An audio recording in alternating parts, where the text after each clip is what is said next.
Hello बच्चों, कैसे हैं आप सब? एकदम बढ़िया। माय नेम इज चिराग तिवारी। और जैसे कि आप जानते हैं कि फ़िलहाल आपको क्लास 10th की फिजिक्स यूपी बोर्ड की पढ़ा रहा हूँ और उसका लेक्चर नंबर 3 है। ठीक है। पिछली क्लास में हमने कवर किया था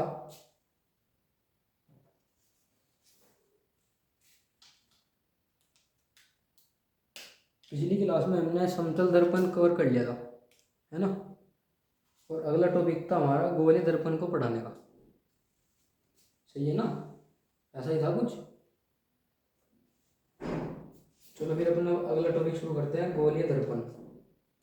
अब गोलीय दर्पण से पहले हमारा पिछली क्लास में एक टॉपिक रह गया था, थोड़ा सा एक डेफिनेशन रह गई, उसे लिख ले पहले। क्या था वो? उसका नाम था ये पार्श्व उत्क्रमण।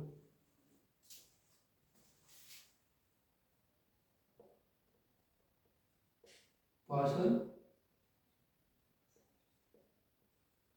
उत्क्रमण।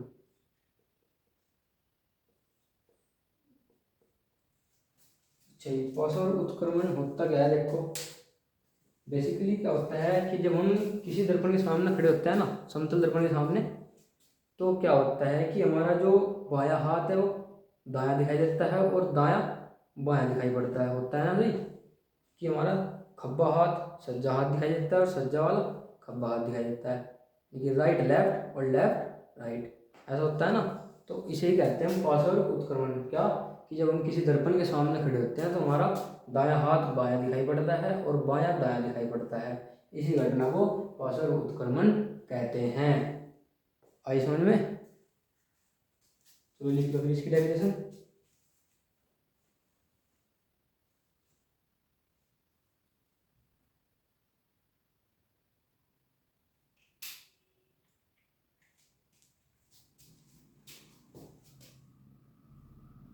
जब हम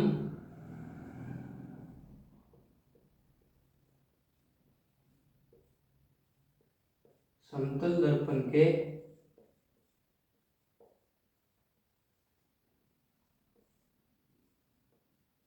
सम्मुख खड़े होते हैं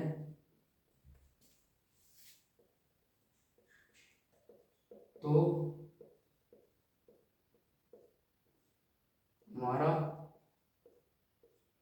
बायां हाथ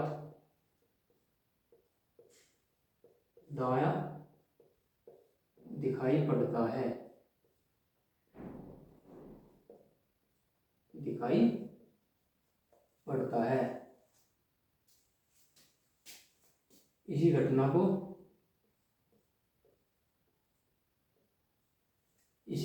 को पार्श्व उत्क्रमण कहते हैं।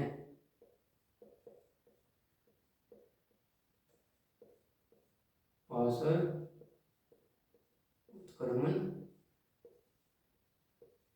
कहते हैं।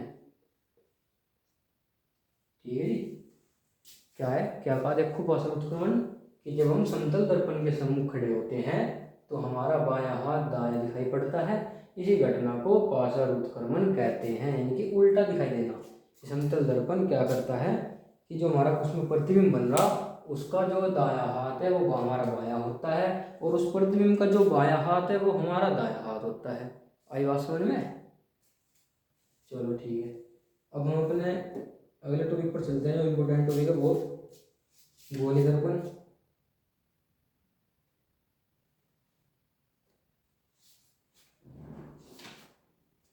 लिख लो भाई जल्दी, ज़्यादा टाइम वेस्ट नहीं करते ना।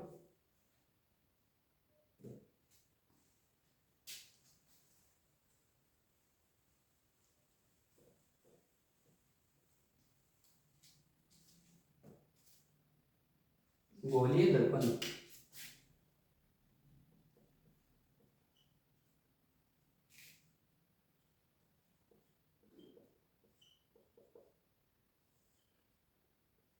जैसे नाम से पता लग रहा है कि गोलीय दर्पण, यानी कि आकार कैसा होगा उसका?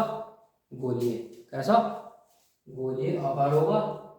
अब वो बनता कैसे है, ये आया कहाँ से गोलीय दर्पण? चलो वो बताते हैं कि क्या करें हम कि यदि किसी कांच के खोखले गोले को काट कर उसकी एक सतह पर कली कर दी जाए। कहें कि चांदी की, ठीक है, कि यदि किसी कांच के खोखले गोले को काटकर उसकी एक पृष्ठ पर कली कर दी जाए, किस चीज की, चांदी की, तो प्राप्त दर्पण गोलीय दर्पण कहलाता है। आई बात समझ में? क्या कहा गोलीय दर्पण में, कि यदि किसी कांच के खोखले गोले को काटकर उसके एक पृष्ठ पर चांदी की कलई कर दी जाए तो इस प्रकार प्राप्त दर्पण गोलीय दर्पण कहलाता है। आगे समझने बाद चलो इसकी डेफिनेशन लिख लो।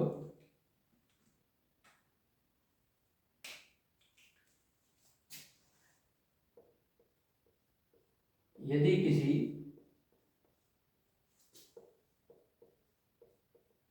कांच के खोखले गोले को काटकर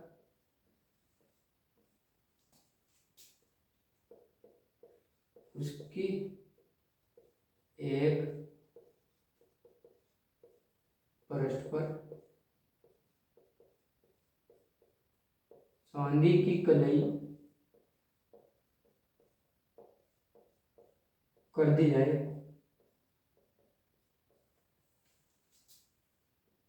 तो प्राप्त दर्पण को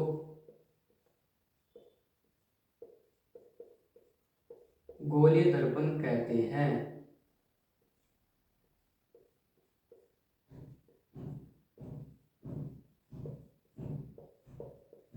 ठीक है, गोलीय दर्पण के दो प्रकार हैं।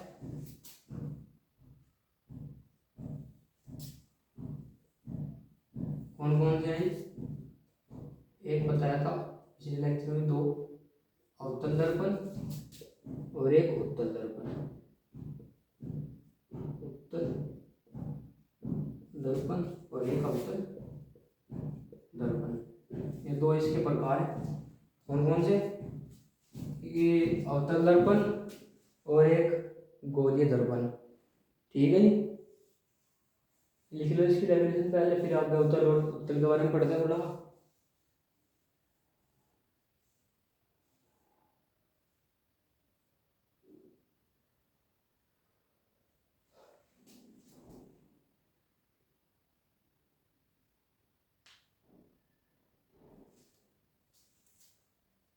लिख लिया? चलो एक चीज बताओ मुझे, ये मैं तुम्हारे सामने दो दर्पण बना रहा हूँ, एक ये वाला हो गया,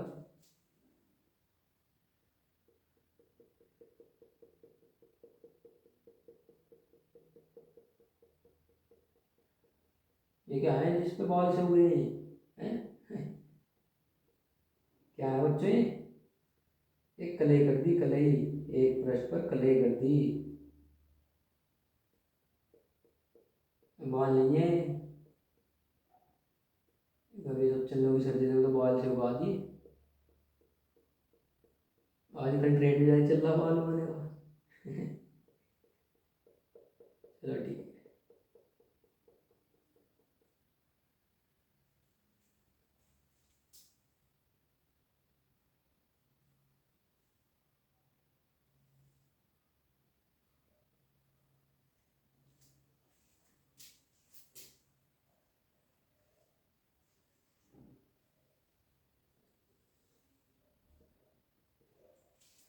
ये हमारे पास दो फिगर है, पहली और दूसरी। अब बताओ इनमें अवतल कौन सा है और उत्तल कौन सा है? बताओ जल्दी। जिसने बता दिया एक तो भी है उसकी।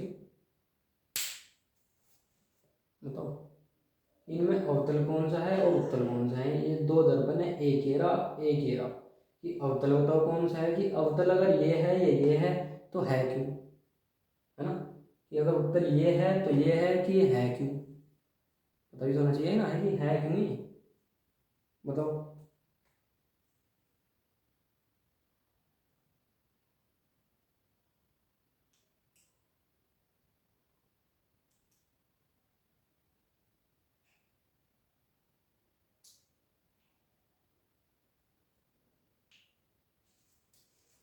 बताओ बच्चों जल्दी बताओ।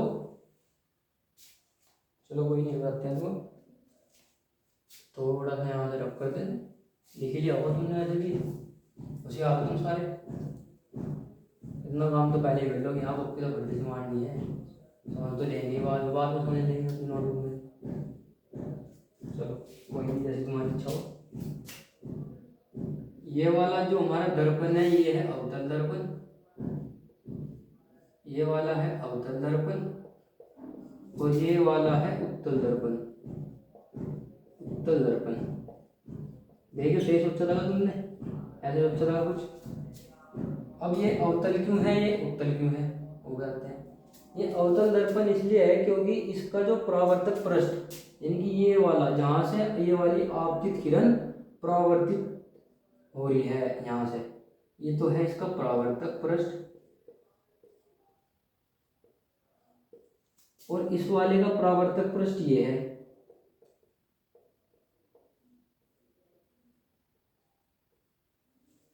ना।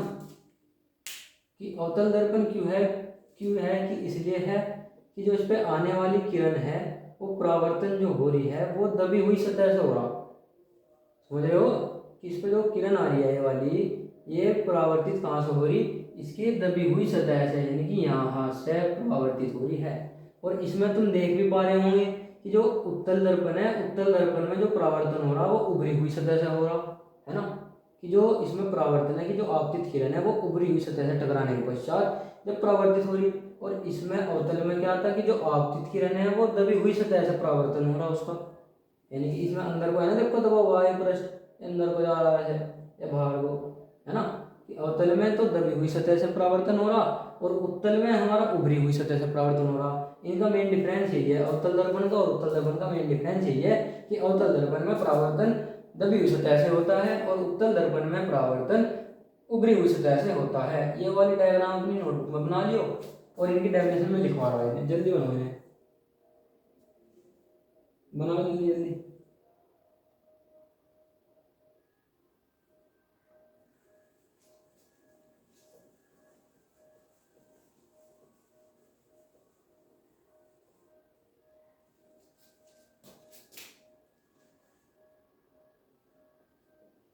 अवतल दर्पण,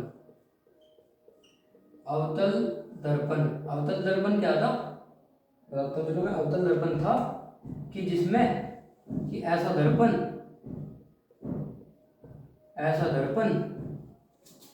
जिसका परावर्तक पृष्ठ, जिसका परावर्तक पृष्ठ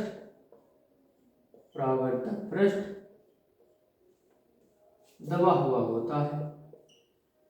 एकदम देसी भाषा में डेफिनेशन लिखवा दी, कि इतनी तो खास कहीं आती भी नहीं, अगर आएगी तो तुम बनाकर लिख दोगे हैं। कि ऐसा दर्पण जिसका परावर्तक पृष्ठ दबा हुआ होता है, या कह दो कि ऐसा दर्पण जिसमें परावर्तन दबी हुई सतह से होता है। लिख लियो अपने आप, या तो देसी भाषा में तो सिंपल लिखवा दे आराम से, जिससे तुम समझ भी जाओ।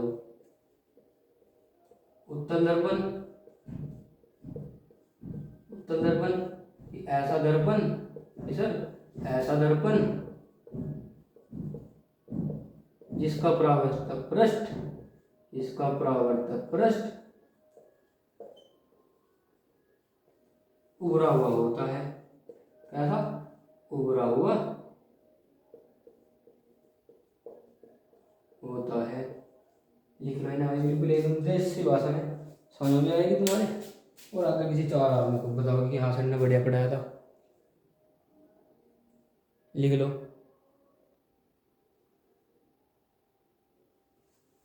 लिख लिया बच्चों। चलो अब इनसे संबंधित कुछ परिभाषाएं जो पेपर में तो ना के ही बराबर आती हैं, लेकिन फिर भी पढ़ लो, ज्ञान भी जरूरी है थोड़ा। ये सारा पेपर भी उससे ही पढ़ोगे, है भाई, पढ़ लो थोड़ा सा। हमने भी है कौन कौन सी की दर्पण से संबंधित कुछ परिभाषाएं मैं नोटबुक में लिखी हो ना, बस समझ लो चाहे। दर्पण से संबंधित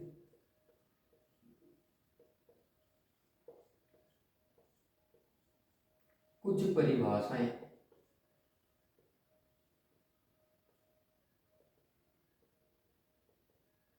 है ना। पहले लिखते हैं कि कौन कौन सी है।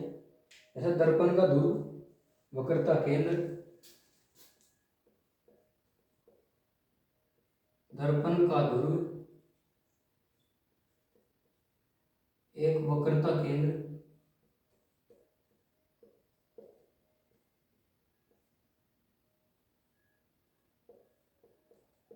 वक्रता त्रिज्या, है ना, फोकस दूरी,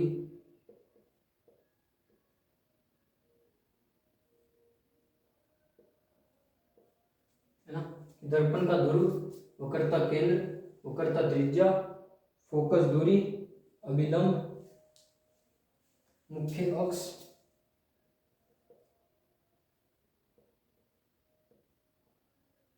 अभिलंब,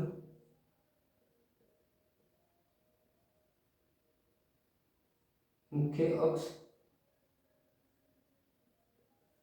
दर्पण का द्वारक, दर्पण का द्वारक, साथ ही है शायद ये दर्पण का ध्रुव, वक्रता केंद्र, वक्रता त्रिज्या, फोकस दूरी, अभिलंब, मुख्य अक्ष, दर्पण का द्वारक।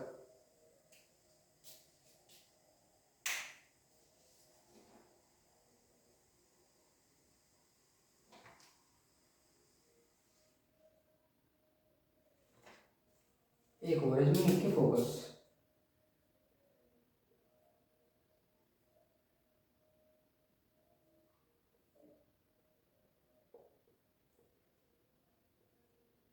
मुख्य फोकस। ये इसमें क्या है कि दर्पण से, गोलीय दर्पण से, कि गोलीय दर्पण से संबंधित कुछ परिभाषाएं, गोलीय दर्पण से संबंधित कुछ परिभाषाएं।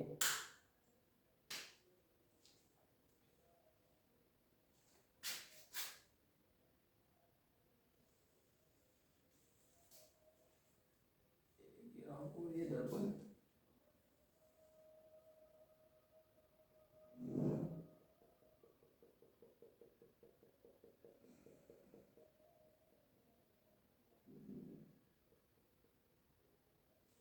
इन्हें वैसे ही लिख लियो, इनकी परिभाषा लिखने की कोई जरूरत नहीं है यहाँ से, ठीक है, इन्हें वैसे ही लिख लो। दर्पण का ध्रुव, वक्रता केंद्र, वक्रता त्रिज्या, अभिलंब, मुख्य अक्ष, दर्पण का द्वारक, फोकस दूरी, है ना, डेफिनेशन की कोई जरूरत नहीं है इनकी।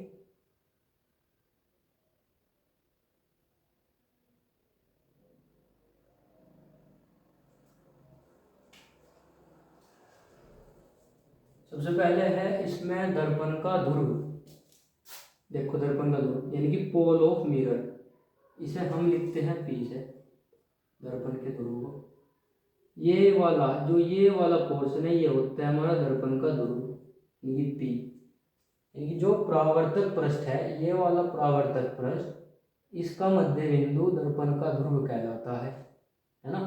ये परावर्तक पृष्ठ का मध्य बिंदु यानी कि पूरा 6 है, तो इसका मध्य बिंदु 3 होगा, वहाँ पे वो होगा हमारा दर्पण का ध्रुव, ये रहा मध्य बिंदु पी, ये कहते हैं दर्पण का ध्रुव। और दूसरा है वक्रता केंद्र।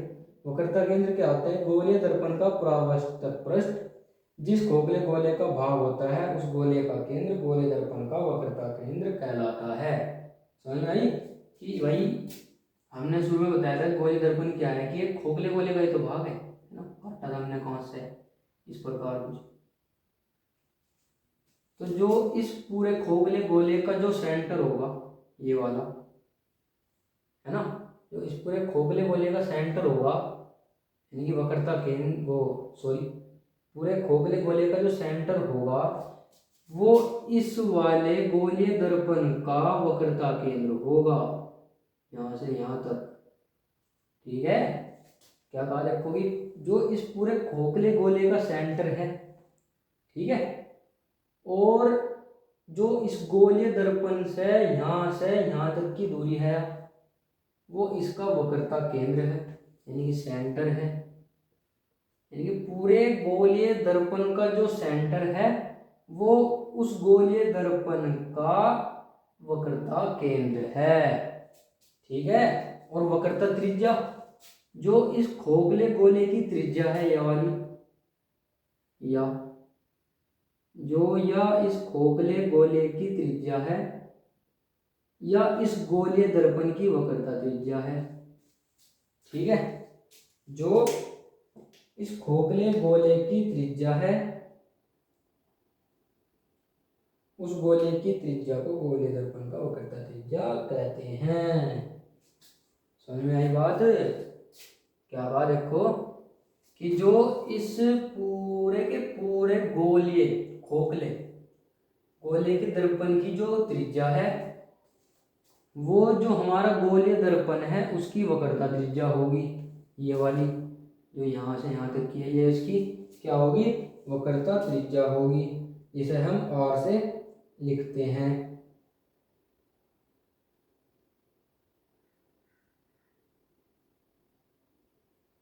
समझ में आई बात? क्या कहा कि गोलीय दर्पण का परावर्तक पृष्ठ जिस खोखले गोले का भाग होता है, ये वाला, ये परावर्तक पृष्ठ जिस खोखले गोले का भाग है उसकी त्रिज्या को गोलीय दर्पण की वक्रता त्रिज्या कहते हैं। ठीक है जी। और फिर हमारा दर्पण का ध्रुव हो गया, वक्रता केंद्र हो गया, वक्रता त्रिज्या हो गई। फिर हमारी फोकस दूरी। फोकस दूरी क्या है कि गोलीय दर्पण के ध्रुव तथा मुख्य फोकस के बीच की दूरी को दर्पण की फोकस दूरी कहते हैं। क्या कहा कि दर्पण के ध्रुव, गोलीय दर्पण के ध्रुव और मुख्य फोकस के बीच की दूरी को फोकस दूरी कहते हैं। अब आपको तो मुख्य फोकस भी नहीं पता कि मुख्य फोकस होता क्या है। ये मुख्य फोकस आखिर में होता क्या है? चलो पहले मुख्य फोकस ही देख लेंगे, मुख्य फोकस क्या होता है। चलो पहले मुख्य फोकस देखते हैं।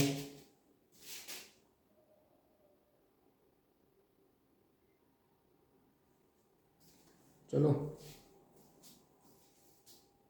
ध्रुव हो गया हमारा, सेंटर हो गया, वक्रता त्रिज्या हो गई, अभिलंब। अभिलंब चलो, अभिलंब क्या होता है कि अभिलंब हमारा, अभिलंब गोलीय दर्पण के किसी बिंदु को वक्रता केंद्र से मिलाने वाली रेखा, यानी गोलीय दर्पण के किसी बिंदु को इससे वक्रता केंद्र यानी सेंटर से मिलाने वाली रेखा, उस बिंदु पर अभिलंब होती है।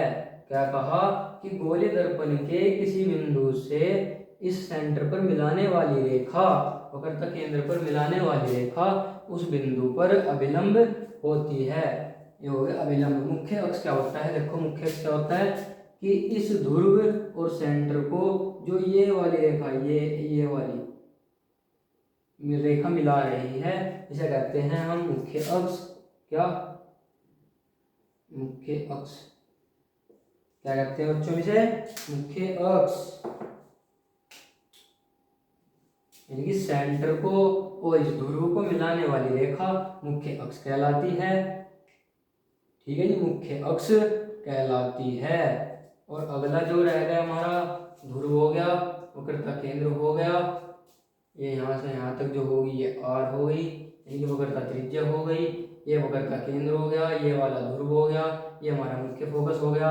अभिलंब हमने बता ही दिया कि किसी गोलीय दर्पण से, इस वाले दो गोलीय दर्पण से, इसके परावर्तक पृष्ठ से किसी बिंदु को सेंटर से मिलाने वाली रेखा, उस बिंदु पर अभिलंब होती है। अभिलंब हो गया, वक्रता त्रिज्या हो गई, मुख्य अक्ष हो गया, फोकस दूरी रह गया, दर्पण का द्वारक और मुख्य फोकस, है ना। तो मुख्य फोकस, चलो मुख्य फोकस देखते हैं। पहले दर्पण का द्वारक देखते हैं। पहले दर्पण का द्वारक,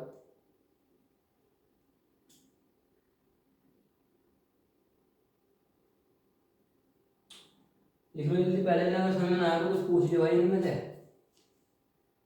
दर्पण का द्वारक, दर्पण का द्वारक देखते हैं। तुमने 10th क्लास में पढ़ भी रहे होंगे मैथ में कि व्यास, डायमीटर, है ना। तो दर्पण का द्वारक है क्या एक्चुअली में ये भी कि जो ये पूरा का पूरा ये वाला जो है हमारा दर्पण, जिसमें हमने से काटा है, उसका जो व्यास होगा, ये वाला व्यास, ये वाला होगा हमारा दर्पण का द्वारक।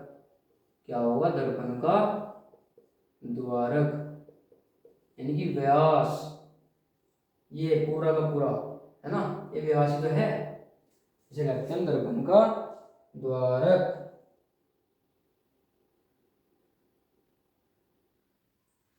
है ना। कि गोलीय दर्पण के परावर्तक पृष्ठ के व्यास को क्या कहते हैं हम, दर्पण का द्वारक, कि गोलीय दर्पण के परावर्तक पृष्ठ के व्यास को यहाँ से यहाँ तक के वो, इसको कहते हैं दर्पण का द्वारक। ठीक है जी। अब चलते हैं अगले उस पर, मुख्य फोकस। कि मुख्य फोकस क्या है, तो मुख्य फोकस है हमारा गोलीय दर्पण की मुख्य अक्ष के समांतर आने वाली प्रकाश की किरणें। क्या कहा देखो, कि गोलीय दर्पण की मुख्य अक्ष के समांतर आने वाली प्रकाश की किरणें गोलीय दर्पण से परावर्तन के पश्चात मुख्य अक्ष के जिस बिंदु पर मिलती हैं या मिलती हुई प्रतीत होती हैं, उस बिंदु को दर्पण का मुख्य फोकस अथवा फोकस कहते हैं। इसे एफ से लिखते हैं। आया समझ में? नहीं आया मैं बताता हूँ दोबारा क्या कहा इसने। देखो यहाँ समझते हैं थोड़ा नीचे कि मुख्य फोकस में है क्या।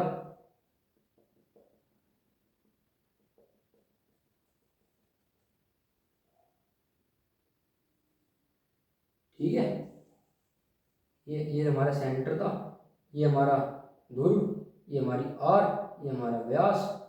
और अब हम चल रहे हैं अपने मुख्य फोकस की ओर। मुख्य फोकस है क्या, कि जितनी भी सारी की सारी समस्त किरणें आगे इस पर टकरा रही, ये भी टकराई, ये भी टकराई, ये भी टकराई, और टकराने के पश्चात जब ये परावर्तित हुई तो यहाँ किसी एक बिंदु पर आकर मिली, ये मिल गई। तो जहाँ ये मिली यानी कि इन्होंने क्या बनाया, फोकस। इसे कहते हैं अपना मुख्य फोकस। मुख्य फोकस यानी कि समस्त किरणें परावर्तित होने के पश्चात मुख्य अक्ष पर एक बिंदु पर आकर मिल गई, और इसे कहा हमने मुख्य फोकस। क्या कहा है हमने, मुख्य फोकस। आ गया समझ में? और एक रह गया, ये भी हो गया फोकस दूरी। फोकस दूरी रहेगी। फोकस दूरी क्या होती है, फोकस दूरी गोलीय दर्पण के ध्रुव तथा मुख्य फोकस के बीच की दूरी। अब ये वाली, ये जहां पर भी आके मिली एक जगह, अभी यहाँ पर मिली ना, तो इससे यहाँ से और इस ध्रुव से बीच की दूरी को कहते हैं फोकस दूरी।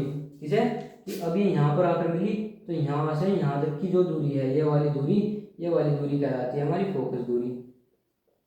क्या कहलाती है, फोकस दूरी। यानी कि दर्पण के ध्रुव और मुख्य फोकस के बीच की दूरी को फोकस दूरी कहते हैं। ठीक है।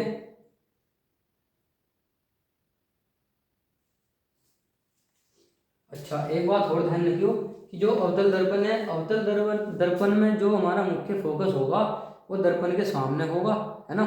और जो उत्तल दर्पण है, उत्तल दर्पण में जो हमारा मुख्य फोकस होगा वो हमारा दर्पण के पीछे होगा। ठीक है। क्या कहा, कि अवतल दर्पण में जो मुख्य फोकस होगा वो दर्पण के सामने होगा, और उत्तल दर्पण में जो हमारा मुख्य फोकस होगा वो दर्पण के पीछे होगा। इसमें फिलहाल ये इनकी परिभाषा थी दर्पण का ध्रुव। एक बार इसे देख लो, दर्पण का ध्रुव क्या था, कि ये वाला सेंटर, कि जो इस परावर्तक पृष्ठ का जो सेंटर है वो दर्पण का ध्रुव। वक्रता केंद्र क्या था, कि जिस खोखले गोले का जो भाग है उसका केंद्र इस दर्पण का वक्रता केंद्र कहलाता है। वक्रता त्रिज्या क्या थी, कि इस खोखले गोले की त्रिज्या इस वाले दर्पण की वक्रता त्रिज्या कहलाती है। फोकस दूरी, फोकस दूरी क्या थी, कि मुख्य फोकस और ध्रुव के बीच की दूरी को फोकस दूरी कहते हैं। अभिलंब क्या था, कि जो इस परावर्तक पृष्ठ पर किसी बिंदु से इस सेंटर को मिलाने वाली रेखा उस बिंदु पर अभिलंब होती है। मुख्य अक्ष, मुख्य अक्ष क्या था, ये वाला मुख्य अक्ष, इस सेंटर और ध्रुव को मिलाने वाली रेखा मुख्य अक्ष कहलाती है। दर्पण का द्वारक क्या था, कि इस परावर्तक पृष्ठ का व्यास दर्पण का द्वारक कहलाता है। और मुख्य फोकस हमने बताई दिया, कि जहाँ समस्त किरणें परावर्तित होने के बाद जहाँ पर आकर एक जगह मिलती हैं इस वाले मुख्य अक्ष पर, उस बिंदु को मुख्य फोकस कहते हैं। इन्हें फटाफट लिख लो, जो समझ में आया हो तो पूछ लियो भाई।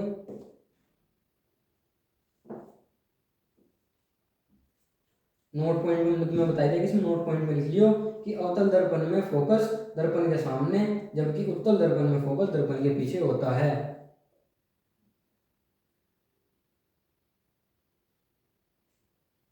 लिख लो जल्दी ना भाई।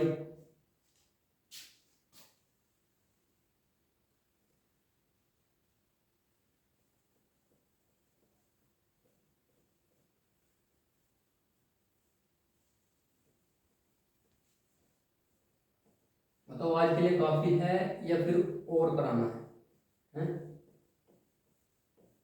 शायद काफी भी हो आज के लिए। चलो ठीक है फिर।